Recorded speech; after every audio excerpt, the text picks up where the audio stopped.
वो दरवाज़ा जिसके बारे में आपने सुना था, आज हम जानेंगे इसके पीछे आखिर है क्या।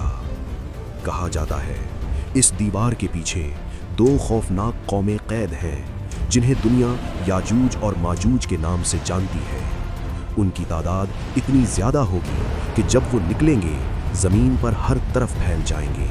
वो हर चीज़ को खा जाएंगे, यहाँ तक कि पानी भी। यहाँ तक कि एक वक्त आएगा कि ज़मीन के दरिया और झीलें खुश्क हो जाएंगी, और जब वो आसमान की तरफ तीर फेंकेंगे तो वो खून आलूद वापस आएंगे। तब वो समझेंगे कि उन्होंने सब कुछ ख़त्म कर दिया। लेकिन फिर अल्लाह का हुक्म आएगा और एक छोटी सी चीज़ उन सब को ख़त्म कर देगी। याद रखो, चाहे ताकत कितनी भी बड़ी हो, अल्लाह के सामने कुछ नहीं। सवाल ये है, वो ख़त्म कैसे होंगे? ये जानने के लिए चैनल को सब्सक्राइब और फॉलो करना न भूलें।